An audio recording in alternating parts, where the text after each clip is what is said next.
ನಮಃ ಹರಿ ಓಂ ಪ್ರಾಣಾದೇರೀಶಿತಾರಂ ಪರಮಸುಖನಿಧಿಂ ಸರ್ವದೋಷವ್ಯಪೇತಂ ಸರ್ವಾಂತಸ್ಥಂ ಸುಪೂರ್ಣಂ ಪ್ರಗತಿಪತಿಭಜಂ ಸರ್ವಬಾಹ್ಯಂ ಸುನಿತ್ಯಂ ಸರ್ವಜ್ಞಂ ಸರ್ವಶಕ್ತಿಂ ಸುರಮುನಿಮನುಜಾದ್ಯೈಃ ಸದಾ ಸೇವ್ಯಮಾನಂ ವಿಷ್ಣುಂ ವಂದೇ ಸದಾಹಂ ಸಕಲ ಜಗದನಾದ್ಯಂತ ಮಾನಂದದಂ ತಂ. ಅಂತರ್ಯಾಮಿ ಬ್ರಾಹ್ಮಣ ಅಂತ ನಿನ್ನೆ ಪ್ರಾರಂಭವಾಗಿತ್ತು. ಇದರಲ್ಲಿ ಎರಡು ವಿಷಯಗಳನ್ನು ಆ ಗಂಧರ್ವ ಕಾಪ್ಯ ಪತಂಜಲನ ಹೆಂಡತಿಯಲ್ಲಿ ಆವೇಶಗೊಂಡಿರುವಂತಹ ಗಂಧರ್ವ ಆತ ಏನಂತಾನೆ, ಕಬಂಧ ಆತರ್ವಣ ಅಂತ ಅವರಿಗೆ ಹೆಸರು. ಅವರು ಆ ಯಾಜ್ಞಿಕದ ಪಾಠ ಹೇಳುವಂತಹ ಗುರುಗಳಿಗೆ ಹಾಗೂ ಈ ಉದ್ದಾಲಕ ಮೊದಲಾದ ಶಿಷ್ಯರಿಗೆ ಸಂಬೋಧಿಸಿ, ನಾನು ಕೇಳುವ ಪ್ರಶ್ನೆಗಳಿಗೆ ನೀವು ಉತ್ತರ ತಿಳಿದಿದ್ದೀರಾ, ಈ ವಿಷಯ ನಿಮಗೆ ಗೊತ್ತಿದೆಯಾ ಅಂತ ಕೇಳುತ್ತಾರೆ.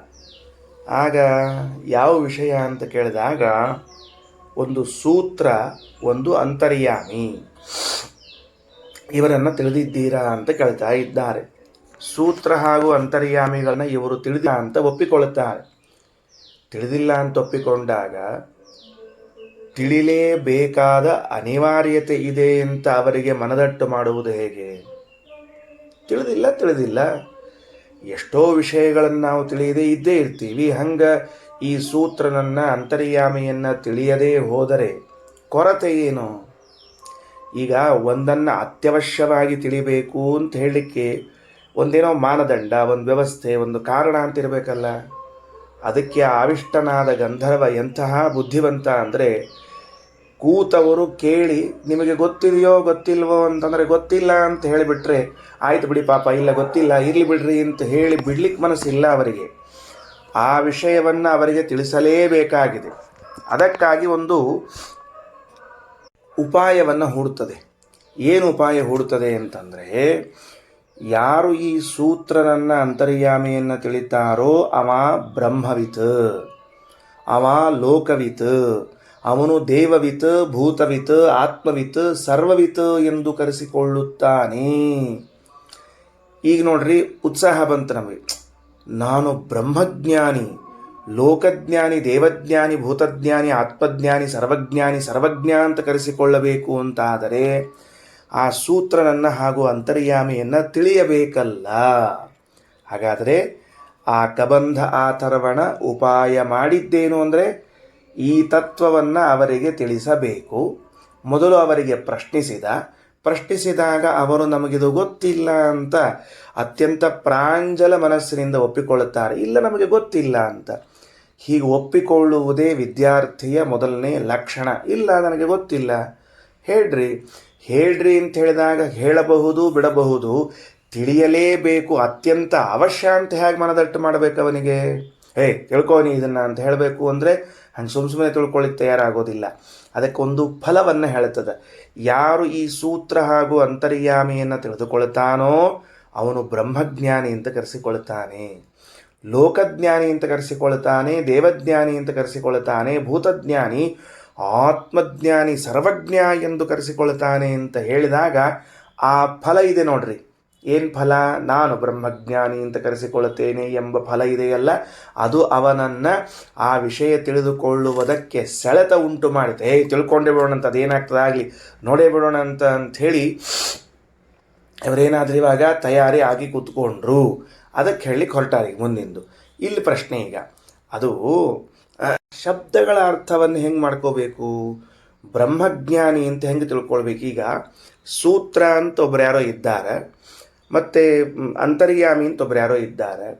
ಅವರನ್ನು ತಿಳಿದುಕೊಳ್ಳುವುದರಿಂದ ನಾನು ಬ್ರಹ್ಮಜ್ಞಾನಿ ಅಂತ ಹೇಗಾಗ್ತೇನೆ ಅಂತ ಮೊದಲನೇ ಪ್ರಶ್ನೆ. ಲೋಕಜ್ಞಾನಿ ಆಗ್ತೇನೆ ಅಂತ ಹೇಳ್ತಿದ್ದೀರಿ, ಹೇಗಾಗ್ತೀರಿ? ಯಾಕೆಂದರೆ ಉಪನಿಷತ್ತಿನಲ್ಲಿ ಅದರ ಬಗ್ಗೆ ವಿವರಣೆ ಕೊಟ್ಟಿಲ್ಲ. ಫಲವನ್ನು ಹೇಳಿ ಮುಂದೆ ಸೂತ್ರ ಯಾರು ಅಂತರ್ಯಾಮಿ ಯಾರು ಅಂತ ಹೇಳಿಬಿಡ್ತದೆ ಹೊರತಾಗಿ ಈ ಫಲಗಳ ಅಭಿಪ್ರಾಯ ಏನು ಅಂತ, ಈ ಶಬ್ದದ ಅರ್ಥ ಏನು ಅಂತ ತಿಳಿಸೋದಿಲ್ಲ. ಅದಕ್ಕೆ ಆಚಾರ್ಯರು ಪ್ರತ್ಯೇಕವಾಗಿ ಭಾಷ್ಯವನ್ನು ಬರೀತಾರೆ. ಹೆಂಗೆ ಹೊರಟದದು ಅಂತರ್ಯಾಮಿ ಬ್ರಾಹ್ಮಣ ಸೂತ್ರ? ಯಾರವರು? ವಾಯುದೇವರು. ವಾಯುದೇವರನ್ನೇ ಸೂತ್ರ ಎಂದು ಕರೆಯುತ್ತಾರೆ. ಮುಂದಿನ ವಾಕ್ಯದಲ್ಲಿ ಬರ್ತದೆ, ಅದನ್ನು ನಿಮಗೆ ಸ್ವಲ್ಪ ಕುತೂಹಲಕ್ಕಾಗಿ ಹೇಳಿದ್ದಷ್ಟೇ. ಮುಂದಿನ ವಾಕ್ಯಗಳಲ್ಲಿ ಉಂಟು, ಅದನ್ನಲ್ಲೇ ವಿವರಣೆ ಕೊಡ್ತೀನಿ. ಸೂತ್ರ, ಯಾಕಂದರೆ ಆಚಾರ್ಯರ ಭಾಷ್ಯವನ್ನಲ್ಲಿ ಬರೆದಾರೆ. ಸೂತ್ರ ವಾಯುದೇವರು, ಅಂತರ್ಯಾಮಿ ಪರಮಾತ್ಮ. ಇವರಿಬ್ಬರನ್ನು ತಿಳಿಯುವುದರಿಂದ ಅವ ಬ್ರಹ್ಮಜ್ಞಾನಿ ಅಂತ ಕರೆಸಿಕೊಳ್ಳುತ್ತಾನೆ, ಲೋಕಜ್ಞಾನಿ ಅಂತ ಕರೆಸಿಕೊಳ್ಳುತ್ತಾನೆ ಅಂತ ಇಷ್ಟು ಹೇಳಿದ ಉಪನಿಷತ್ತು ಮುಂದೆ ಆ ಸೂತ್ರರ ಅಂತರ್ಯಾಮಿಯ ಪರಿಚಯ ಮಾಡಿಸ್ಲಿಕ್ಕೆ ಹೊರಟು ಬಿಡ್ತೀವಿ. ಈ ಫಲಗಳ ಅರ್ಥ ಏನು ಅಂತ ಹೇಳಲಿಕ್ಕೆ ಹೋಗಲಿಲ್ಲ. ಅದಕ್ಕೋಸ್ಕರ ವೇದವ್ಯಾಸ ದೇವರು ಬ್ರಹ್ಮತರ್ಕದಲ್ಲಿ ಈ ಮಾತುಗಳಿಗೆ ವಿವರಣೆಯನ್ನು ಕೊಟ್ಟಿದ್ದಾರೆ. ಎಂತಹ ಯುಕ್ತಿಯುಕ್ತವಾದ ಒಳ್ಳೆಯ ಅರ್ಥವನ್ನು ಕೊಟ್ಟಿದ್ದಾರೆ ಅಂತ ಕೆಳಗೆ ಭಾಷ್ಯದಲ್ಲಿ ನೋಡ್ರಿ. ನಿನ್ನೆ ನಾವು ಭಾಷ್ಯವನ್ನು ಎಲ್ಲಿಯವರೆಗೆ ಓದಿದ್ವಿ ಅಂತ ಒಂದು ನೆನಪಿಟ್ಟುಕೊಳ್ಳ್ರಿ. ಪುನಸ್ತಸ್ಸೈವ ಸರ್ವನಿಯಂತ್ರತ್ವ ಮುಚ್ಚತೆ ಅಂತ ಪ್ರಾರಂಭ ಆಗಿ ಇತಿ ಸ್ವಪ್ರತಿಜ್ಞಾತ ಪ್ರಕಾರೇಣ ಅಲ್ಲಿ ತನಕ ಮುಗಿದದ. ಅದರ ಮುಂದಿನ ವಾಕ್ಯ ಅದಿಷ್ಟು ಬ್ರಹ್ಮತರ್ಕದ ವಾಕ್ಯ. ಅದು ಬ್ರಹ್ಮವಿತ್ ಪೂರ್ಣ ವಿಜ್ಞಾನಾತ್ ಲೋಕಾನಾಂ ಕರ್ತೃವೇದನಾತ್ ಲೋಕವಿತ್. ಕಾಮ ಹಾಕ್ಕೋಬೇಕ, ಅಲ್ಲಲ್ಲಿ ಕಾಮ ಹಾಕ್ಕೊಂಡ್ರೆ ಯಾವ ಪದಗಳಿಗೆ ಅರ್ಥ ಕೊಟ್ಟಂತಾಯಿತು ಅಂತ ಹೇಳಿಕ್ಕೆ ಬರ್ತದೆ. ಇನ್ನೊಂದು ಸರ್ತಿ ಹೇಳ್ತೀನಿ ನಿಮ್ಮ ಸೌಕರ್ಯಕ್ಕಾಗಿ. ಬ್ರಹ್ಮವಿತ್ ಪೂರ್ಣ ವಿಜ್ಞಾನಾತ್, ಅಲ್ಲಿ ಕಾಮ ಅಂದ್ರೆ ಬ್ರಹ್ಮವಿತ್ ಅಂತ ಕರೆಸಿಕೊಳ್ಳುವುದು ಯಾಕೆ ಅಂತಂದ್ರೆ ಕಾರಣ ಹೇಳಬೇಕಲ್ಲ. ಪೂರ್ಣ ವಿಜ್ಞಾನಾತ್ ಅದು ಕಾರಣ. ಒಂದು ಕಾರಣ, ಒಂದು ಕಾರ್ಯ. ಪೂರ್ಣ ವಿಜ್ಞಾನಾತ್ ಬ್ರಹ್ಮವಿತ್ ಅಂತ ಕರೆಸಿಕೊಳ್ಳುತ್ತಾನೆ. ನೆಕ್ಸ್ಟ್ ಮುಂದಿಂದು ಲೋಕಾನಾಂ ಕರ್ತೃವೇದನಾತ್ ಲೋಕವಿತ್, ಕಮ ಹಾಕ್ಕೋಬೇಕಲ್ಲಿಗೆ. ಹೀಗೆ ದೇವವಿಚ್ಚಾಸೌ ದೇವಾನಾಂ ದೇವವೇದನಾತ್, ಅಲ್ಲಿ ತನಕ ಒಂದು ಹೋಗಬೇಕು. ಸರಿ, ಮುಂದೆ ಹೋಗೋಣಂತ, ಆಮೇಲೆ ವಿಚಾರ ಮಾಡೋಣಂತ ಒಂದಿಂದು. ಏನು ಹಿಂಗಂದ್ರೆ ಅಂತ ಪ್ರಶ್ನೆ ಬರ್ತದೆ. ಪೂರ್ಣ ವಿಜ್ಞಾನಾತ್, ಪೂರ್ಣನೆಂಬುದಾಗಿ ತಿಳಿದದ್ದರಿಂದಾಗಿ ಅವನನ್ನು ಬ್ರಹ್ಮವಿತ್ ಎಂದು ಕರೆಯಬೇಕು ಅಂತ ಬ್ರಹ್ಮತರ್ಕದ ವಾಕ್ಯ. ಇಷ್ಟೇ ಇದೆ. ಅಲ್ಲೂ ಏನು ಭಾಳ ವಿವರಣೆ ಕೊಟ್ಟಂತೆ ಕಾಣಿಸ್ಲಿಲ್ಲ. ಬ್ರಹ್ಮವಿತ್ ಅಂತನ್ನುವ ಜಾಗದಲ್ಲಿ, ಬ್ರಹ್ಮ ಶಬ್ದದ ಜಾಗದಲ್ಲಿ ಪೂರ್ಣ ಅಂತ ಇಟ್ಬಿಟ್ರಷ್ಟೇ. ಬ್ರಹ್ಮ ಅಂದರೆ ಪೂರ್ಣ, ಪೂರ್ಣ ಅಂದರೆ ಬ್ರಹ್ಮ. ಬ್ರಹ್ಮವಿತ್ ಅಂತನ್ನೋ ಶಬ್ದಕ್ಕೆ ಪೂರ್ಣವಿತ್ ಅಂತ ಹೇಳಿಬಿಟ್ರು. ಅದಕ್ಕೆ ಭಾವಬೋಧಕಾರರು ರಘುತ್ತಮ ಸ್ವಾಮಿಗಳವರು ಬಹಳ ಚೆಂದಾಗಿ ಬಿಡಿಸ್ತಾರೆ. ಏನು ಬಿಡಿಸ್ತಾರೆ? ಸೂತ್ರ ಹಾಗೂ ಅಂತರ್ಯಾಮಿ ಇವರಿಬ್ಬರಿದ್ದಾರಲ್ಲ, ಸೂತ್ರ ಹಾಗೂ ಅಂತರ್ಯಾಮಿಯನ್ನು ಪರಿಚಯ ಮಾಡಿಸುವಾಗ ಆ ಕಬಂಧ ಹೇಗೆ ಪರಿಚಯ ಮಾಡಿಸಿದ್ದಾನೆ? ಸೂತ್ರನು ಈ ಎಲ್ಲ ಪದಾರ್ಥಗಳನ್ನು ಒಂದೇ ಹಗ್ಗದಲ್ಲಿ ಕಟ್ಟಿ ಇಟ್ಟಿದ್ದಾನೆ ಅಂತ ಪರಿಚಯ ಮಾಡಿಸಿದ್ದ ಅಂತಾನೆ ವಾಕ್ಯ. ಮತ್ತು ಈಗ ವೇದವಾಕ್ಯ ಹುಡ್ಕೊಂಡು ಹೋಗ್ಬೇಕು ನೀವು. ಅದಕ್ಕೆ ನಾನು ಅದನ್ನು ಹೇಳಲಿಕ್ಕೆ ಹೋಗ್ತಿಲ್ಲ. ಏನಾಯಂಚ ಲೋಕಶ್ಚ ಪರಶ್ಚ ಲೋಕಃ ಸರ್ವಾಣಿ ಭೂತಾನಿ ಸಂದೃಬ್ಧಾನಿ ಭವಂತಿ ಅಂತ ವಾಕ್ಯ ಇದೆ. ಇಲ್ಲಿ ನೀವು ಹುಡುಕ್ಬೇಡ್ರೆ ಸಿಗೋದಿಲ್ಲ, ಬೇಗನೆ. ಸಂದೃಬ್ಧಾನಿ ಭವಂತಿ, ಅದಕ್ಕೆ ನಾನು ದೃಷ್ಟಾಂತ ಹೇಳಿದ್ದೆ. ಏನಂತ? ಮಣಿಗಳೆಲ್ಲವೂ ಕೂಡ ಒಂದು ಸೂತ್ರದಲ್ಲಿ ಪೋಣಿಸಿದಂತೆ ಅಂತ. ಹೌದಾ? ಹಾಗಾದರೆ ಸೂತ್ರನನ್ನು ತಿಳಿದವನು ಬ್ರಹ್ಮಜ್ಞಾನಿ ಅಂತ ಕರೆಸಿಕೊಳ್ತಾನೆ. ಅಂತರ್ಯಾಮಿಯನ್ನು ತಿಳಿದುಕೊಂಡವನು ಬ್ರಹ್ಮಜ್ಞಾನಿ ಎಂದು ಕರೆಸಿಕೊಳ್ಳುತ್ತಾನ ಅಂತಂದ್ರೆ ಮಧ್ಯದಲ್ಲಿ ಶ್ರೀಮದಾಚಾರ್ಯ ಏನು ಹೇಳಿಕೊಟ್ರು ವಾಕ್ಯವನ್ನು? ಪೂರ್ಣ ವಿಜ್ಞಾನಾತ್ ಅಂತ. ಅದಕ್ಕೆ ರಘುತ್ತಮ ಸ್ವಾಮಿಗಳ ವ್ಯಾಖ್ಯಾನ. ಪೂರ್ಣ ವಿಜ್ಞಾನ ಅಂದರೆ ಏನು ಅಂದರೆ ಶಕ್ತಿ, ಜ್ಞಾನ ಇವೆಲ್ಲವೂ ಈ ಸೂತ್ರನಲ್ಲಿ ಹಾಗೂ ಅಂತರ್ಯಾಮಿಯಲ್ಲಿ ಪೂರ್ಣವಾಗಿ ಇವೆ ಎಂದು ತಿಳಿದವನು. ಹೆಂಗೆ ಅರ್ಥ ಮಾಡ್ಕೋಬೇಕು ನಾವೀಗ? ಬ್ರಹ್ಮವಿತ್ ಅಂತನ್ನುವ ಶಬ್ದದ ಅರ್ಥ ಏನು ಅಂದರೆ ಈ ಸೂತ್ರ ಇದ್ದಾನಲ್ಲ ವಾಯುದೇವರು ಅಂತ ಮುಂದೆ ಬರ್ತದೆ. ಅದಕ್ಕೆ ಮೊದಲೇ ಹೇಳಿದ್ದೀನಿ, ಈ ವಾಯುದೇವರಿದ್ದಾರಲ್ಲ ಇವರು ಎಲ್ಲ ವಸ್ತುಗಳನ್ನು ಏಕಸೂತ್ರದಲ್ಲಿ ಪೋಣಿಸಿಡುವಷ್ಟು ಸಾಮರ್ಥ್ಯ ಉಳ್ಳವರಾಗಿದ್ದಾರೆ. ಅದೇ ಗುಣ. ಯಾವುದದು? ಸಾಮರ್ಥ್ಯ, ಶಕ್ತಿ ಅನ್ನೋದೊಂದು ಗುಣ. ಇನ್ನು ಭಗವಂತ ಸರ್ವರನ್ನೂ ನಿಯಂತ್ರಿಸುತ್ತಾನೆ. ಯಾಕಂದರೆ ಯಹ ಎನ್ನುವ ಶಬ್ದಕ್ಕೆ ಪರಮಾತ್ಮ ಅಂತ ಅರ್ಥವನ್ನು ತಿಳಿದಾಗಿದೆ. ಭಗವಂತನು ಸರ್ವವನ್ನು ನಿಯಂತ್ರಿಸುತ್ತಾನೆ ಅಂದರೆ ಸರ್ವರ ನಿಯಂತ್ರಣಕ್ಕೆ ಬೇಕಾದ ಜ್ಞಾನ, ಶಕ್ತಿ ಅಂತೂ ಸರಿ, ಶಕ್ತಿ ಬಗ್ಗೆ ಪ್ರಶ್ನೆ ಇಲ್ಲೇ ಇಲ್ಲ, ಜ್ಞಾನ ಇದೆ ಅಂತ ತಿಳಿದುಕೊಂಡಾಗ ಜ್ಞಾನವೆಂಬುದು ಒಂದು ಗುಣ. ಹಾಗಾದರೆ ಸೂತ್ರನನ್ನು ತಿಳಿದ್ರಿಂದಾಗಿ ಒಂದು ಗುಣವನ್ನು ತಿಳಿದಂತೆ, ಭಗವಂತನ ತಿಳಿದ್ರಿಂದಾಗಿ ಒಂದು ಗುಣವನ್ನು ತಿಳಿದಂತೆ. ಉದಾಹರಣೆ ಹೇಳ್ತಿದ್ದೀವಿ, ಹೀಗೆ ಒಂದೊಂದು ಗುಣಗಳನ್ನು ತಿಳಿದಂತೆ ಆದದ್ದರಿಂದಾಗಿ ಅವನೇನು ಕರಿಬೇಕು ಅಂದರೆ ಬ್ರಹ್ಮವಿತ್ ಎಂದು ಕರೆಯಬೇಕು. ಯಾಕಂದರೆ ಬ್ರಹ್ಮ ಅಂದರೆ ಗುಣಗಳು, ಗುಣಗಳು ಅಂದರೆ ಗುಣಪೂರ್ಣ. ಆ ಗುಣಪೂರ್ಣತೆಯನ್ನು ತಿಳಿದದ್ದರಿಂದಲೇ ಇವನಿಗೇನು ಕರಿಬೇಕು ಅಂತಂದರೆ ಬ್ರಹ್ಮವಿತ್ ಎಂಬುದಾಗಿ ಕರೆಯಬೇಕು. ಅಂದರೆ ಬ್ರಹ್ಮ ಅನ್ನೋ ಶಬ್ದಕ್ಕೆ ಅರ್ಥ ಏನು ಅಂದರೆ ಗುಣಪೂರ್ಣ, ಗುಣವುಳ್ಳವನು, ಗುಣಪೂರ್ಣ. ಬ್ರಹ್ಮ ಶಬ್ದಕ್ಕೆ ಅರ್ಥ ಏನು ಯಾವಾಗಲೂ ಕೇಳಿದ್ದೀವಿ, ಗುಣಪೂರ್ಣ ಅಂತ ತಿಳ್ಕೊಂಡು ಅದನ್ನೇ ಸ್ವಲ್ಪ ಮಾರ್ಪಾಡಿನೊಂದಿಗೆ ಹೇಳುತ್ತಾರೆ. ಏನು ಆಚಾರ್ಯ ಹೇಳೋ ಕಾಲಕ್ಕೆ ಪೂರ್ಣ ವಿಜ್ಞಾನಾತ್ ಅನ್ನೋ ಶಬ್ದಕ್ಕೆ ರಘುತ್ತಮ ಸ್ವಾಮಿಗಳೇ ಅಂತಾರೆ ಶಕ್ತಿ ಜ್ಞಾನಾದಿ ಪೂರ್ಣ ವಿಜ್ಞಾನಾತ್ ಅಂತಂತಾರೆ. ಏನಂದರೆ ಬೇರೆ ಏನಿಲ್ಲ, ಶಕ್ತಿ ಜ್ಞಾನ ಮೊದಲಾದವುಗಳ ಪೂರ್ಣ ವಿಜ್ಞಾನ ಅಂತನ್ನೋದನ್ನು ತಿಳಿಸಿಕೊಟ್ಟಿದ್ದಾರೆ. ಹಾಗಾದರೆ ಅದನ್ನು ಇಷ್ಟು ಅರ್ಥ ಬರೆದು ರಘುತ್ತಮ ಸ್ವಾಮಿಗಳವರು ವಿವರಣೆ ಕೊಡುತ್ತಾರೆ. ಸೂತ್ರಸ್ಯ ಸರ್ವಾಶ್ರಯತ್ವಂ, ಈ ವಾಯುದೇವರು ಸರ್ವರಿಗೂ ಆಶ್ರಯರಾಗಿದ್ದಾರೆ ಎಂದು ನಾನು ಭಾವಬೋಧವನ್ನು ಓದ್ತಿದ್ದೀನಿ. ಅಂತರ್ಯಾಮಿಣಃ ಸರ್ವನಿಯಂತ್ರತ್ವಂಚ ಜಾನನ್, ಅಂತರ್ಯಾಮಿ ಸರ್ವನಿಯಂತ್ರಿಯಾಗಿದ್ದಾನೆ ಅಂತ ತಿಳಿದ ವ್ಯಕ್ತಿ ಈಗೇನು ತಿಳ್ಕೊಂಡ್ರು, ವಾಯುದೇವರು ಸರ್ವಾಶ್ರಯರು, ಭಗವಂತ ಸರ್ವನಿಯಾಮಕ ಅಂತ ತಿಳಿಯೋ ವ್ಯಕ್ತಿ ಹಾಗೆ ತಿಳಿಯಬೇಕಾಗಿದ್ದರೆ, ಹೇಗೆ ತಿಳಿಯಬೇಕಾಗಿದ್ದರೆ ಭಗವಂತ ಸರ್ವನಿಯಾಮಕ, ವಾಯುದೇವರು ಸರ್ವಾಶ್ರಯರು ಅಂತ ತಿಳಿಯಬೇಕಾಗಿದ್ದರೆ ಅದಕ್ಕೆ ಉಪಯುಕ್ತವಾದ ಜ್ಞಾನ ಉಳ್ಳವನಾಗಿರಬೇಕು, ಆಗಿರಬಾರದು. ರಘುತ್ತಮ ಸ್ವಾಮಿಗಳು ಕೇಳ್ತಾರೆ ತದುಪಯುಕ್ತ, ಅದಕ್ಕೆ ಉಪಯುಕ್ತವಾದದ್ದು ಯಾವುದು? ಶಕ್ತಿ ಜ್ಞಾನ ಮೊದಲಾದ ಗುಣಗಳು ಉಳ್ಳವನು ಎಂದು ತಿಳಿದುಕೊಂಡಾಗ ತಾನೇ ಅವನು ಅವರ ಅಂತರ್ಯಾಮಿತ್ವವನ್ನು, ಇವರ ಸರ್ವಾಶ್ರಯತ್ವವನ್ನು ತಿಳ್ಕೊಳ್ಳಿಕ್ಕೆ ಸಾಧ್ಯ ಅದ.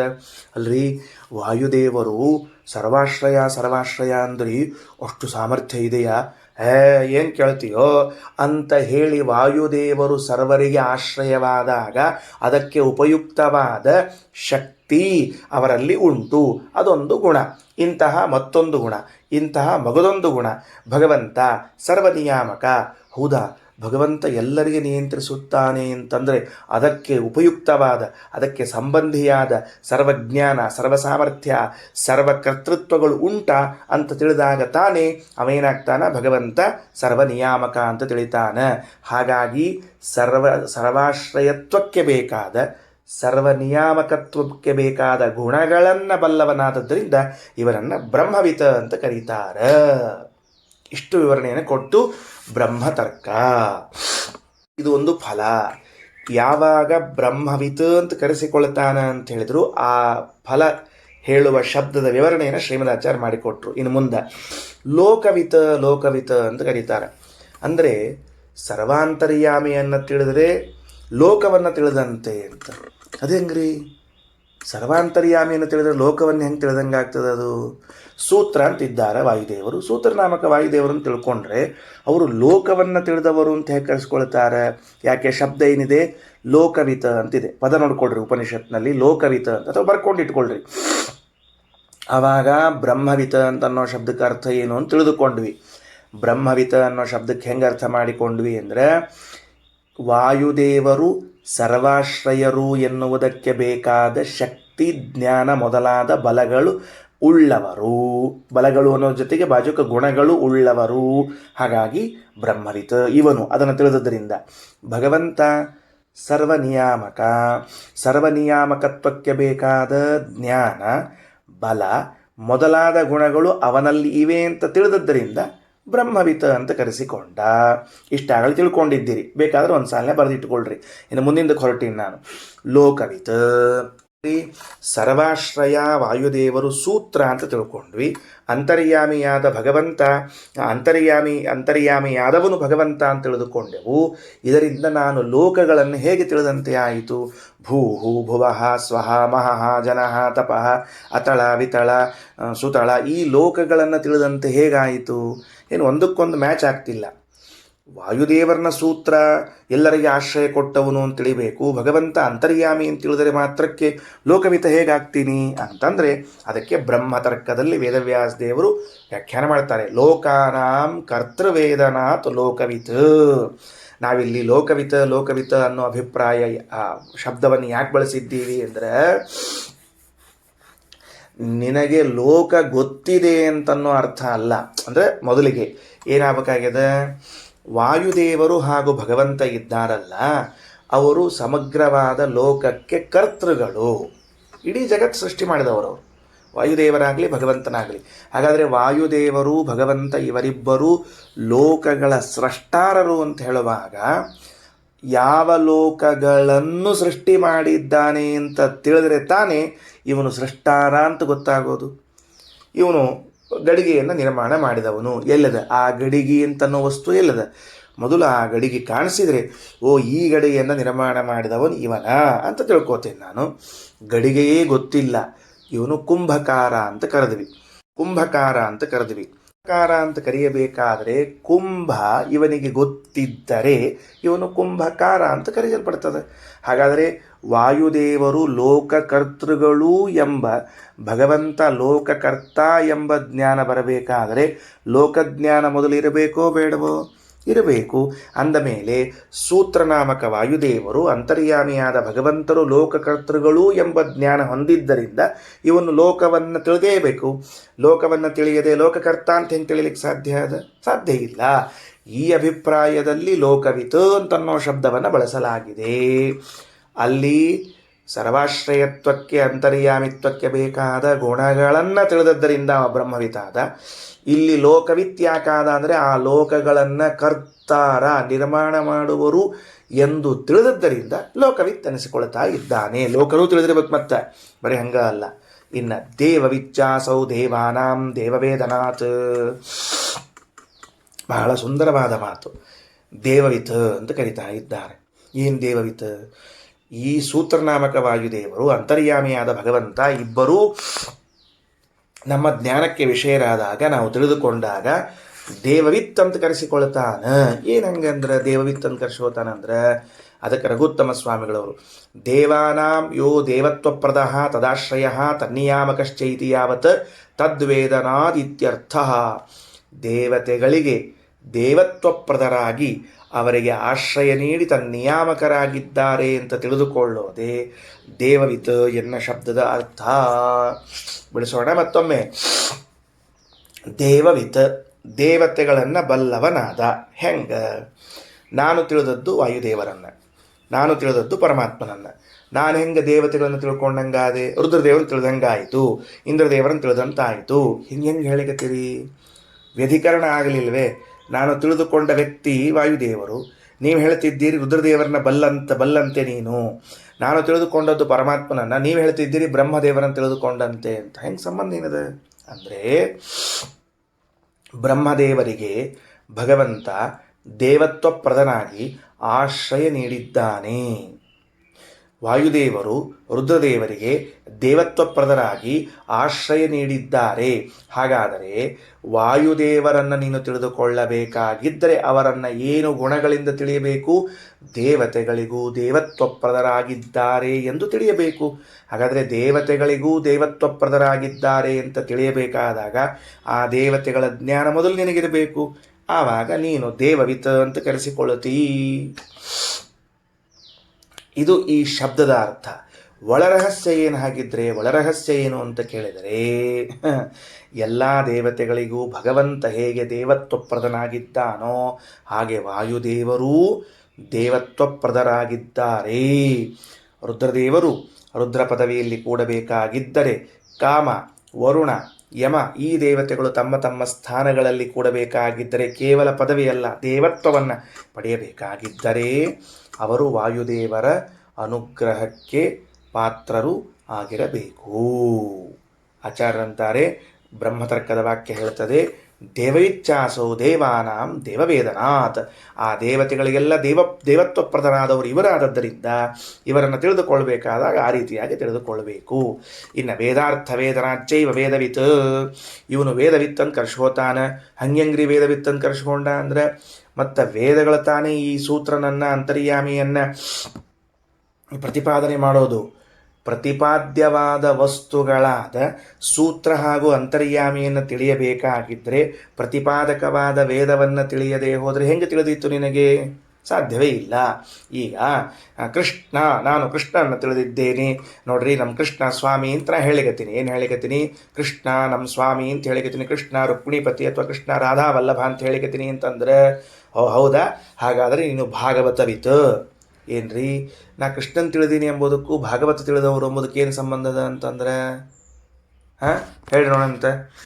ಮತ್ತೆ ಏನು ಮಧ್ವಾಚಾರ್ಯನ ತಿಳಿದಿದ್ದೇನೆ ಅಂದ್ರೆ ನೀನು ಸುಮಧ್ವ ವಿಜಯವನ್ನು ಬಲ್ಲವನು. ಸಂಬಂಧ ಏನಿದೆ? ನಾ ಮಧ್ವಾಚಾರ್ಯ ತಿಳ್ಕೊಂಡಿನಿ ಎಂಬುದಕ್ಕೂ ಸುಮಧ್ವ ತಿಳ್ಕೊಂಡಿನಿ ಎಂಬುದಕ್ಕೂ ಅಂದರೆ ನೀನು ಮಧ್ವಾಚಾರ್ಯನ ತಿಳಿಯಬೇಕಾಗಿದ್ದರೆ ಸುಮಧ್ವ ವಿಜಯವನ್ನು ಓದದೆ ಮಧ್ವಾಚಾರ್ಯನ ತಿಳಿಯಲಿಕ್ಕೆ ಸಾಧ್ಯವಿಲ್ಲವಾದದ್ದರಿಂದಾಗಿ ಮಧ್ವಾಚಾರ್ಯನ ತಿಳಿದಿದ್ದೀಯಾ ಇದರ ಅರ್ಥ ಏನು ಅಂದರೆ ಸುಮಧ್ವ ವಿಜಯವನ್ನು ಓದಿದ್ದೀಯಾ ಅಂತ ಅರ್ಥ.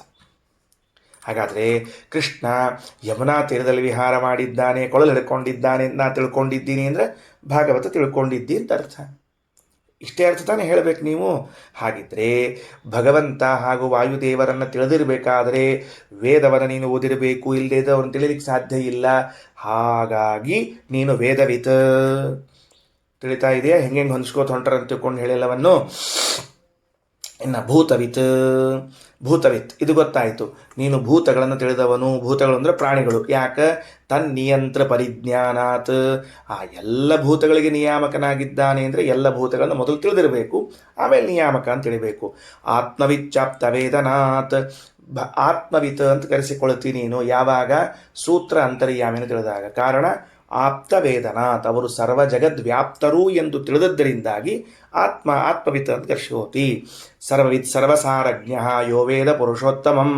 ಇದೇ ರೀತಿಯಾಗಿ ಸರ್ವವಿತ್ ಎಲ್ಲವನ್ನ ಬಲ್ಲವನಾಗ್ತಾನೆ. ಹೆಂಗೆ ಎಲ್ಲವನ್ನ ಬಲ್ಲವನಾಗ್ತಾನೆ ಅಂತಂದ್ರೆ ಸರ್ವಸಾರಜ್ಞ, ಸರ್ವಾಶ್ರಯ ಸರ್ವನಿಯಂತ್ರ ಅಂತನ್ನುವುದೇ ಸರ್ವದ ಸಾರ. ಅದು ಎಲ್ಲರಿಗೂ ಆಶ್ರಯನಾಗಿದ್ದಾನೆ, ಎಲ್ಲರಿಗೂ ನಿಯಾಮಕನಾಗಿದ್ದಾನೆ ಅಂತ ತಿಳಿದುಕೊಳ್ಳುವುದೇ ಸಕಲ ಶಾಸ್ತ್ರಗಳ ಸಾರವಾದದ್ರಿಂದಾಗಿ ಅವನು ಸರ್ವಜ್ಞ ಎಂದು ಕರೆಸಿಕೊಳ್ಳುತ್ತಾನೆ. ಯೋ ವೇದ ಪುರುಷೋತ್ತಮಂ. ಮುಗೀತಾ? ಇಷ್ಟು ವಿಷಯ ಮುಗೀತೀಗ. ಸ್ವಲ್ಪ ಅರ್ಥ ಆಯಿತು. ಒಂದೊಂದು ಸ್ವಲ್ಪ ತಿಳಿತಂಗಾಯ್ತು. ಈಗ ಬ್ರಹ್ಮವಿತ್, ಲೋಕವಿತ್, ದೇವವಿತ್, ಭೂತವಿತ್, ಆತ್ಮವಿತ್, ಸರ್ವವಿತ್ ಅಂತ ತಿಳಿದುಕೊಂಡು ಈಗ ನೀವು ಹೇಳಿದ್ದೆಲ್ಲ ನೋಡಿದ್ರೆ ನನಗೇನು ಅನಿಸ್ತದ ಅಂತಂದ್ರೆ, ಲೋಕವಿತ್ ಅಂತ ಕರೆಸ್ಕೋಬೇಕಾದ್ರೆ ಲೋಕಗಳನ್ನು ತಿಳ್ಕೊಂಡಿರ್ಬೇಕು, ಅಂಥ ಲೋಕಕ್ಕೆ ಅವ್ರ ನಿಯಾಮಕರಾಗಬೇಕು. ಭೂತವಿತ್ ಅಂತ ಕರೆಸ್ಕೋಬೇಕಾದ್ರೆ ಎಲ್ಲ ಭೂತಗಳನ್ನು ತಿಳ್ಕೊಂಡಿರ್ಬೇಕು, ಅವಾಗ ಇವ ಭೂತವಿತ್ ಅಂತ ಆಗ್ತಾನೆ. ಯಾಕೆ? ಇದು ಜ್ಞಾನ ಉಲ್ಟಾ ಸುಲ್ಟಾ ಜ್ಞಾನದ, ಇದು ಸುರಕ್ಷಿತ ಇಲ್ಲಿದು, ಸರಿಯಾಗಿ ಹೊರಟಿಲ್ಲ ಇದು. ಅದಕ್ಕೆ ರಘುತ್ತಮ ಸ್ವಾಮಿಗಳು ಪ್ರಶ್ನೆ ಮಾಡುತ್ತಾರೆ. ಈಗ ನಾನಿದ್ದೀನಿ, ಭಗವಂತನನ್ನು ಭೂತವಿತ್ತ ಅದು ಭಗವಂತನನ್ನು ತಿಳ್ಕೊಂಡೆ, ನಾನು ಹೆಂಗೆ ವೇದವಿತ್ತಾಗ್ತೀನಿ? ನಾನು ಹೆಂಗೆ ದೇವವಿತ್ತಾಗ್ತೀನಿ? ಗೊತ್ತಿಲ್ಲಲ್ಲ ನಂಗೆ. ಇನ್ನು ಅರ್ಥ ಆಗಲಿಲ್ಲ ನೀವು ಹೇಳಿದ್ದು ಅಂತಂದರೆ, ನಿನ್ನ ವಿಷಯದಲ್ಲಿ ಹೇಳಿಲ್ಲ ಈ ಮಾತನ್ನು, ಮತ್ತು ಉತ್ತಮಾಧಿಕಾರಿಗಳ ವಿಷಯದಲ್ಲಿ ಹೇಳಲಾಗಿದೆ. ನಾನು ಭಗವಂತನ ತಿಳಿದೀನಿ, ಭಗವಂತನ ತಿಳಿದೀನಿ ಅಂತ ತಿಳ್ಕೊಂಡು ಹೇಳಿ ಎಲ್ಲ ವೇದವನ್ನು ಓದಿದ್ದೀನಿ ಅಂತ ಅರ್ಥೇನು? ಅಲ್ಲದೆ ಓದಿರ್ಬೋದು, ಒಂದೇನೋ 4-8 ವೇದ ಓದಿದ್ದಿರಲ್ಲ ಅಂದರೆ ಯಾವ ವ್ಯಕ್ತಿ ಸಂಧ್ಯಾವಂದನೆಯನ್ನು ಮಾಡಿಲ್ಲ ಜನ್ಮದಾಗ ಅವ ದೇವರು ತಿಳ್ಕೊಂಡಾನ, ಹಂಗಾರ ಅವ ಇಡೀ ವೇದವನ್ನು ಓದ್ಯಾನ ಅಂತ ಅರ್ಥೇನು? ಅಲ್ವಲ್ಲ. ಮತ್ತು ಹಂಗಾರೆ ಅದು ಹೆಂಗೆ ಅರ್ಥ ಮಾಡಬೇಕು ಅಂದ್ರೆ, ಈ ವಿಷಯಗಳು ಮೊದಲಿಗೆ ಹೇಳ್ತಾ ಇದ್ದದ್ದು ನಿನ್ನನ್ನು ಕುರಿತಲ್ಲ, ಉತ್ತಮಾಧಿಕಾರಿಗಳಾದ. ಉದಾಹರಣೆಗೆ ಇಂದ್ರದೇವರಿದ್ದಾರೆ. ಇಂದ್ರದೇವರು ಬ್ರಹ್ಮವಿತ, ಲೋಕವಿತ, ವೇದವಿತ, ದೇವವಿತ, ಭೂತವಿತ, ಆತ್ಮವಿತ, ಸರ್ವವಿತ ಅಂತ ಕರ್ಸ್ಕೋತಾರೆ. S, of course. ಯಾಕೆ ಅಂದ್ರೆ ಲೋಕವಿತ, ಅವರೆಲ್ಲ ಲೋಕಗಳನ್ನು ಬಲ್ಲವರಾದ್ದರಿಂದ ಅಂಥ ಲೋಕಗಳ ಕರ್ತಾರರು ವಾಯುನಾರಾಯಣರು ಅಂತ ತಿಳಿದುಕೊಂಡಾಗ ಅವರಿಗೆ ಲೋಕವಿತ್ವ ಹೊಂದದ.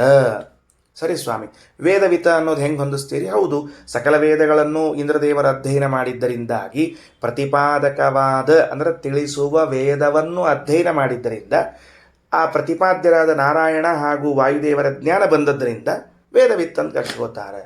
ನಮ್ದೇನು? ಹಾಂ ನಿಮ್ದದಲ್ಲ, ಬೇರೆ ನಿಮ್ದೇನು ಅಂದರೆ ತಗೊಳ್ರಿ. ದೇಶ ಅಧಿಷ್ಠಾತೃ ವಿಜ್ಞಾನಾತ್ ದೇಶಜ್ಞ ಇತಿ ಚೋಚ್ಯತೆ. ನೋಡ್ರಿ, ಭಾಳ ಚಂದದ. ದೇಶ ಅಧಿಷ್ಠಾತೃ ಇವತ್ತಿನ ಭಾಷೆಯಲ್ಲಿ ಹೇಳೋದಾದರೆ ರೆಪ್ರೆಸೆಂಟ್, ದೇಶವನ್ನು ಪ್ರತಿನಿಧಿಸುವ ವ್ಯಕ್ತಿಯನ್ನು ತಿಳಿದಾಗ ದೇಶವನ್ನು ತಿಳಿದಂತೆ. ನಮಗೆ ಉಲ್ಟಾ, ಅಪೋಸಿಟ್, ಪೂರ್ಣ ಅಪೋಸಿಟ್. ಅವರಿಗೆ ಆ ಕಡೆಯಿಂದ ಈ ಕಡೆಗೆ, ನಮಗೆ ಈ ಕಡೆಯಿಂದ ಆ ಕಡೆಗೆ. ಉದಾಹರಣೆಗೆ ಈಗ ನಾವು ಹೇಳ್ತಿರ್ತೀವಿ, ಭಾರತದ ಕ್ರೀಡಾಪಟುಗಳು ಇನ್ಯಾವುದೋ ದೇಶಕ್ಕೆ ಹೋಗಿ ಕ್ರೀಡೆಯಲ್ಲಿ ಭಾಗವಹಿಸಿ ಆ ಕ್ರೀಡಾಪಟುಗಳು ಕ್ರೀಡೆಯನ್ನು ಗೆದ್ದಾಗ ಭಾರತ ಗೆದ್ದಿತು ಅಂತ ಹೇಳ್ತೇವೆ. ಪ್ರತಿನಿಧಿಗಳು ಗೆದ್ದರೆ ಭಾರತ ಗೆದ್ದಿತು ಅಂತ ಹೇಳುವ ಮಾತಿದ್ದಂತೆ, ಅಕಸ್ಮಾತ್ ಇನ್ನು ನಮ್ಮ ದೇಶದ ಪ್ರಧಾನಿಗಳು ಬೇರೆ ದೇಶಕ್ಕೆ ಹೋದರೆ ಅಲ್ಲಿ ಏನು ಬರೆದಿರ್ತಾರೆ, ಭಾರತಕ್ಕೆ ಸ್ವಾಗತ ಅಂತ ಬರೆದಿರ್ತಾರೆ, ಭಾರತಕ್ಕೆ ಸ್ವಾಗತ ಅಂತ ಹೇಳಿರ್ತಾರೆ. ಅಲ್ಲರಿ ಹೋಗಿದ್ದು ದೇಶದ ಒಬ್ಬ ಪ್ರಧಾನಿ, ಅದು ಭಾರತಕ್ಕೆ ಯಾಕೆ ಅಂತಿದ್ರೆ ದೇಶ ಅಧಿಷ್ಠತ್ವ ವಿಜ್ಞಾನಾತ್, ದೇಶವನ್ನು ಮುನ್ನಡೆಸಿಕೊಂಡು ಹೋಗುವ ವ್ಯಕ್ತಿಯನ್ನು ತಿಳಿದಾಗ ದೇಶವನ್ನು ತಿಳಿದಂತೆ ಅಂತ ಹೇಗೋ ಹಾಗೆ ಮಂದಾಧಿಕಾರಿಗಳಾದ ನಮಗೆ ಇರುವಂಥ ವಿಷಯ. ಸರಿ ಆಯ್ತಾ? ನೋಡ್ರಿ, ಭಾಷ್ಯವಾಕ್ಯ ನೋಡ್ಕೊಳ್ರಿ. ದೇಶ ಅಧಿಷ್ಠಾತೃ ವಿಜ್ಞಾನ ದೇಶಜ್ಞೈತಿ ಚೋಚ್ಯತೆ ಯಥಾ ತದ್ವದ್ ಹರೇರ್ಜ್ಞಾನಾತ್ ಸರ್ವಜ್ಞೈತಿ ವೈದಿಕಂ. ಅದೇ ರೀತಿಯಾಗಿ ಹರೇಹಿ ಜ್ಞಾನಾತ್ ತದ್ವತ್ ಹರೇಹಿ ಜ್ಞಾನಾತ್ ಸರ್ವಜ್ಞೈತಿ ವೈದಿಕಂ. ಆಗ ವೈದಿಕ ವ್ಯವಹಾರ ಸರ್ವಜ್ಞ ಅಂತ ಕರೀತಾರೆ. ಇಲ್ಲಿ ಲಕ್ಷಣ ಬೇಡ, ಮತ್ತೊಂದು ಬೇಡ, ಏನು ಬೇಡ ಅಂತ ತಿಳಿದುಕೊಂಡು ಸರಳವಾಗಿ ಹೇಳ್ತಾ ಇದ್ದಾರೆ. ಯಾರು ಯಾಜ್ಞವಲ್ಕ್ಯರೇ ಗೊತ್ತು ಅಂತ ಹೇಳಿ ಕೂತ್ರಲ್ಲ, ಹೇಳ್ರಿ ಸೂತ್ರ ಯಾರು ಹೇಳ್ರಿ ನನಗೆ ನೋಡಂತ ಅಂತ ಹೇಳಿ ಉದ್ದಾಲಕರು ಕೇಳಿದಾಗ ಸಹೋವಾಚ. ಈಗ ಉಪನಿಷತ್ ಶುರುವಾಗ್ಯದ ಅಂದ್ರೆ ಅಲ್ಲಿ ಹೇಳಿದ್ದೇನಂತ ಹೇಳೇ ಇಲ್ಲ, ಇಲ್ಲಿ ಈಗ ಯಾಜ್ಞವಲ್ಕ್ಯರು ಹೇಳ್ಬೇಕು. ಈಗ ಅಕ್ಷರಶಃ ಈಗ ಸಹೋವಾಚ ಪದಚ್ಛೇದ ಹೇಗೆ ಮಾಡಬೇಕು? ಉವಾಚ ಸಹೋವಾಚ ಆಗಿದೆ. ಹ ಪ್ಲಸ್ ಉವಾಚ ಹೋವಾಚ ಗುಣಸಂಧಿ ಆಗಿರ್ತದದು. ಅಕಾರದ ಮುಂದೆ ಉಕಾರ ಬಂದು ಓಕಾರ ಆದರೆ ಗುಣಸಂಧಿ ಆಗ್ತದೆ. ಹೋವಾಚ ವಾಯುರ್ವೈ ಗೌತಮ. ಹೇ ಗೌತಮ. ನೋಡ್ರಿ, ಅವರಿಗೆ ಮತ್ತೊಂದು ಹೆಸರು. ಹಿಂದಿನ ಉಪನಿಷತ್ತಿನ ಭಾಗದಲ್ಲಿ ಉದ್ದಾಲಕ ಆರುಣಿ ಅಂತ ಇಷ್ಟ ಅದ, ಏನಿಲ್ಲ ಗೌತಮ ಅಂತಿಲ್ಲ, ಇಲ್ಲಿ ಗೌತಮ ಅಂತ ಕರೆದಿದ್ದಾರೆ. ಹಾಗಾದರೆ 3 ಹೆಸರು. ತತ್ಸೂತ್ರಂ. ಯಾರವರು? ವಾಯು. ಹೇ ಗೌತಮರೇ, ವಾಯುದೇವತಾನೆ ಆ ಸೂತ್ರರು ಅಂತ ಒಂದೇ ಶಾಕ್ ಕೊಟ್ಬಿಟ್ರು, ಥಡ್ ಅಂತ ಹೇಳಿ. ವಾಯುರ್ವೈ ಗೌತಮ ತತ್ಸೂತ್ರಂ. ಹಾಗಾದರೆ ವಾಯುದೇವರಿಗೆ ಒಂದು ಅದ್ಭುತವಾದ ಹೆಸರೇನು ಬಂತು ಅಂದರೆ ಸೂತ್ರ ಅಂತ ಬಂತು. ಯಾರು ಹೇಳಿದ್ದು? ಮಧ್ವಾಚಾರ್ಯ ಹೇಳಿದ್ದಲ್ಲ.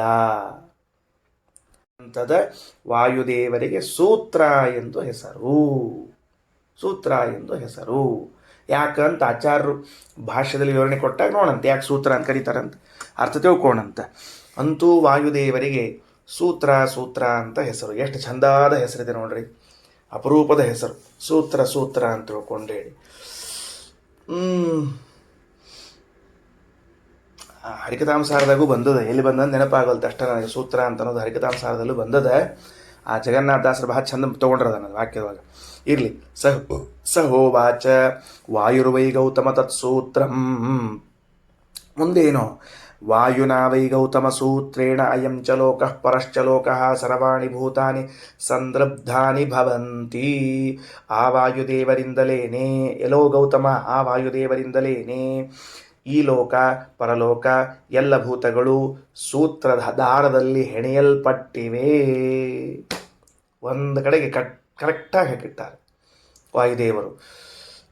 ತಸ್ಮಾದ್ ವೈ ಗೌತಮ ಪುರುಷಂ ಪ್ರೇತಂ.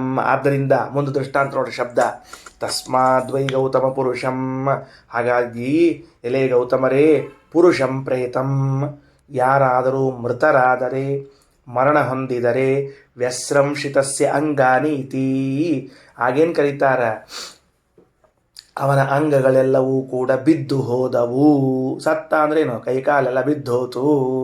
ಕೆಲವು ಕೇಳ್ತಿರ್ತಾರೆ ನೋಡ್ರಿ, ಜಗಳ ಮಾಡೋ ಕಾಲಕ್ಕೆ ನಮ್ಮಲ್ಲಿ ಉತ್ತರ ಕರ್ನಾಟಕದಾಗ ಏನು ಹೇಳ್ರಿ, ಕೈಕಾಲು ಬಿದ್ದು ಹೋಗ್ಯಾವೆ ನಿನ್ನವೇನು, ಎದ್ದು ಬಂದು ಕೊಡ್ಲಿಕ್ಕೆ ಆಗಂಗಿಲ್ಲ ನಿನಗೆ, ಕೈಕಾಲು ಬಿದ್ದು ಹೋಗ್ಯಾವೆ. ಏನು ಚಂದವ್ರಿ ನಮ್ಮ ಭಾಷಾ ಎಲ್ಲರ ತಿಳ್ಕೊಂಡ್ರೆ ವಾಯುದೇವರು ತಿಳ್ಕೊಂಡಂಗೆ. ಈ ದೃಷ್ಟಾಂತ ಕೊಟ್ಟರು. ಏನಂತ ಕೊಟ್ಟರು ರಘುತ್ತಮ ಸ್ವಾಮಿಗಳವರು? ಇದಕ್ಕೆ ಯಾವ ಶಬ್ದದು? ಪುರುಷಂ ಪ್ರೇತಂ ಆಹುಹು. ಮೃತನಾದ ವ್ಯಕ್ತಿಯನ್ನು ಕುರಿತು ಏನಂತಾರೆ? ವ್ಯಸ್ರಂಶಿತಸ್ಯ ಅಸ್ಯ ಅಂಗಾನಿ ಅಂತ ಕರೀತಾರೆ. ಅಂದ್ರೆ ಈ ವಿಶೀರ್ಣಾನ್ಯಭವನ್ನಿತಿ.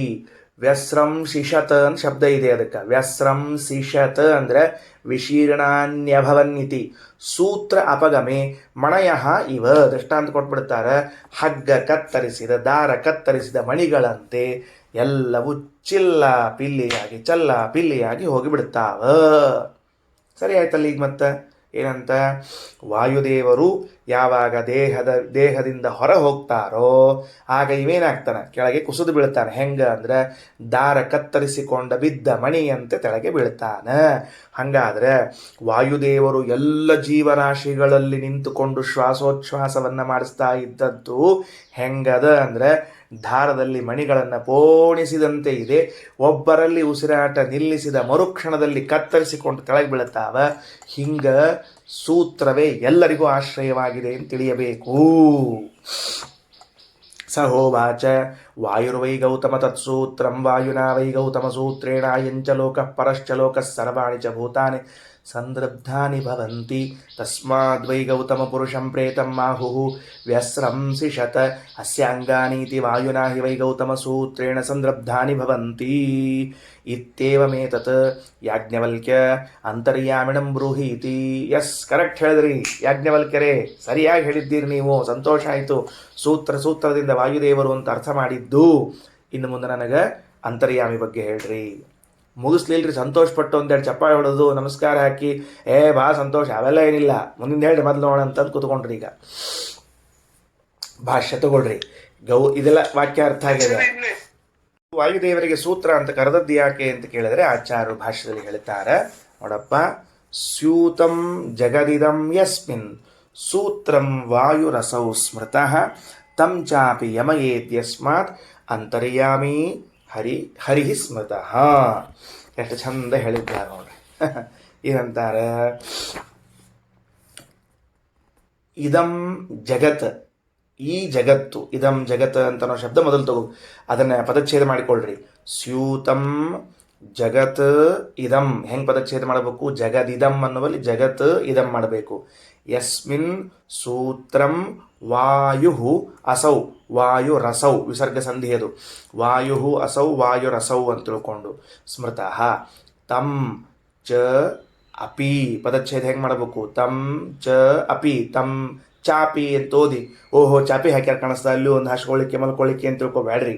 ತಂ ಚ ಅಪಿ ಯಮಯೇತ್ ಯಸ್ಮಾತ್ ಅಂತರ್ಯಾಮಿ ಹರಿಹಿ ಸ್ಮೃತಃ. ಇಷ್ಟು ಪದಚ್ಛೇದ. ಅರ್ಥ ಹೆಂಗೆ ಮಾಡಬೇಕು? ಇದಂ ಜಗತ್, ಈ ಸಂಪೂರ್ಣವಾದ ಜಗತ್ತು, ಇದಂ ಜಗತ್ ಈ ಸಂಪೂರ್ಣವಾದ ಜಗತ್ತು, ಯಸ್ಮಿನ್ ಯಾರಲ್ಲಿ ಸ್ಯೂತಂ ಆಶ್ರಯ ಪಡೆದುಕೊಂಡಿದೆಯೋ, ಸ್ಯೂತ ಅಂದ್ರೆ ಆಶ್ರಯ ಪಡೆದುಕೊಳ್ಳುವುದು.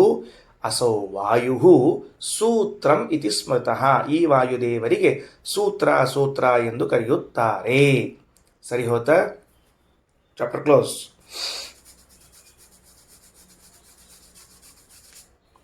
ಮುಗಿದು ಹೋತೇನ್ರಿಪ್ಪ? ಮುಗಿದು ಹೋತು. ಮುಂದೆ ಹೋಗೋಣಂತ. ಏನಂತ ಇನ್ನೊಂದ್ಸಲ ಹೇಳ್ತೀನಿ. ಯಸ್ಮಿನ್ ಯಾರಲ್ಲಿ, ಇದಂ ಜಗತ್ ಈ ಸಂಪೂರ್ಣವಾದ ಜಗತ್ತು, ಸ್ಯೂತಂ ಆಶ್ರಿತಂ ಆಶ್ರಯ ಪಡೆದಿದೆಯೋ, ಅಸೌ ವಾಯು ಅಂಥ ವಾಯುದೇವರಿಗೆ ಸೂತ್ರಂ ಇತಿ ಸ್ಮೃತಃ ಸೂತ್ರ ಎಂದು ಕರೆಯಲಾಗುತ್ತದೆ. ಸರಿ, ಮುಂದೊಂದು ಶಬ್ದ ಬಂತೀಗ. ತಂಚಾಪಿ ಯಮಯೇದ್ಯಸ್ಮಾತ್, ಅಂಥ ವಾಯುದೇವರನ್ನು ನಿಯಂತ್ರಿಸುತ್ತಾನೆ, ಆದ್ದರಿಂದ ಅಂತರ್ಯಾಮಿಯಾದವನು ಪರಮಾತ್ಮ ಅಂತ ಕರೀತಾನೆ ಅಂತ ರಘುತ್ತಮ ಸ್ವಾಮಿಗಳವರೊಂದು ಭಾರಿ ಪ್ರಶ್ನೆ ಅಲ್ರಿ. ಇದನ್ನ ಯಾರು ಕೇಳಿದ್ರೆ ನಿಮಗೆ? ವಾಯುದೇವರನ್ನು ನಿಯಂತ್ರಿಸುತ್ತಾನೆ ಪರಮಾತ್ಮ ಅಂತ ಕೇಳಿದವರು ಯಾರು ನಿಮಗೆ? ಒಂದು ಅಂತರ್ಯಾಮಿ ಅಂತ ಬಂದ ಬರ್ತಿತ್ತು. ಅಥವಾ ಇದನ್ನು ಹೇಳೋ ಅವಶ್ಯಕತೆ ಏನಿತ್ತು ಅಂದ್ರೆ ಆ ಆಚಾರ್ಯರಿಗೆ ಎಷ್ಟು ಸೂಕ್ಷ್ಮ ಜ್ಞಾನ ಅಂತ ಹೇಳ್ತೀನಿ. ರಘುತ್ತಮ ಸ್ವಾಮಿಗಳವರು ಅಸ್ಮಿನ್ ಬ್ರಾಹ್ಮಣೆ, ರಘುತ್ತಮ ಸ್ವಾಮಿಗಳು ಹೇಳಿದ ವಾಕ್ಯ, ಈ ಬ್ರಾಹ್ಮಣದಲ್ಲಿ ಸೂತ್ರ ಅಂತರ್ಯಾಮಿಯನ್ನು ಸಮಪ್ರಧಾನ ಭಾವದಿಂದ ಪ್ರತಿಪಾದಿಸಲಾಗಿದೆ ಎಂದು ಒಂದು ಭ್ರಾಂತಿ ಬಂದೀತು. ಏನು ಬಂದೀತು? ಭ್ರಾಂತಿ ಬಂದೀತು. ಸಮಪ್ರಧಾನ ಭಾವದಿಂದ ವಾಯುದೇವರು ಎಷ್ಟೋ ಪರಮಾತ್ಮ ಅಷ್ಟೇ, ಪರಮಾತ್ಮ ಎಷ್ಟೋ ವಾಯುದೇವರಷ್ಟೇ ಎನ್ನುವ ಬುದ್ಧಿ ಬಂದೀತು. ಸುಮ್ಮನೆ ಆಚಾರ, ನಮಗೆ ಗೊತ್ತಿಲ್ಲ ಅಷ್ಟ. ವಾಯುದೇವ ಸಣ್ಣವರು, ಪರಮಾತ್ಮ ದೊಡ್ಡವನು. ನೀ ಶಾಣೆ ಇದ್ದೀಯೋ, ವೇದ ಹಡ್ಡಿಲ್ಲ. ಮತ್ತು ಹೇಳೋ ಕಾಲಕ್ಕೆ ವಾಯುದೇವರನ್ನು ತಿಳಿದರೆ ಬ್ರಹ್ಮವಿತ, ಭಗವಂತನ ತಿಳಿದರೆ ಬ್ರಹ್ಮವಿತ ಎನ್ನುವ ಫಲವನ್ನು ಹೇಳಿದಾಗ ವಾಯುಬ್ರಹ್ಮರು ಸಮಪ್ರಧಾನರು ಎನ್ನುವಂತಹ ಬುದ್ಧಿ ಬಂದೀತು. ಸೂತ್ರನಾಮಕ ವಾಯುದೇವ್ರನ್ನ ತಿಳ್ಕೊಂಡ್ರೆ ಲೋಕ ತಿಳ್ಕೊಂಡಂಗ, ಅಂತರ್ಯಾಮಿನ ತಿಳ್ಕೊಂಡ್ರೆ ಲೋಕ ತಿಳ್ಕೊಂಡಂಗ ಅಂದ್ರೆ ಸಮಪ್ರಧಾನ ಭಾವ ಬರಲಿಲ್ವೇ? ವೇದವಿತ ವಾಯುದೇವರನ್ನು ತಿಳ್ಕೊಂಡ್ರೆ ವೇದವನ್ನು ಬಲ್ಲವನು, ಭಗವಂತನ ತಿಳ್ಕೊಂಡ್ರೆ ವೇದವನ್ನು ಬಲ್ಲವನು ಅಂದರೆ ಸಮಪ್ರಧಾನ ಭಾವ ಬರಲಿಲ್ವೇ? ಅದಕ್ಕೆ ಮುಂದಿನ ವಾಕ್ಯ ಹೊರಡಿತು ಅಂತ ಬರೀತಾರೆ ರಘುತ್ತಮ ಸ್ವಾಮಿಗಳವರು. ಎಷ್ಟು ಚಂದ ನೋಡ್ರಿ ವಾಕ್ಯ, ಒಂದೊಂದು ವಾಕ್ಯ. ತಂ ಚಾಪಿ ಯಮಯೇದ್ಯಸ್ಮಾತ್, ಅಲ್ಲ, ಆ ವಾಯುದೇವರನ್ನೂ ನಿಯಂತ್ರಣ ಮಾಡ್ತಾನೆ ಪರಮಾತ್ಮ. ಆದ್ದರಿಂದ ಅವನನ್ನು ಅಂತರ್ಯಾಮಿ ಅಂತ ಕರಿಬೇಕು. ಹಾಗಾಗಿ ವಾಯುದೇವರು ಚಿಕ್ಕವರು, ಪರಮಾತ್ಮ ದೊಡ್ಡವನು ಎಂಬುದಾಗಿ ತಿಳಿಯಬೇಕು. ಶ್ರೀಕೃಷ್ಣಾರ್ಪಣಮಸ್ತು.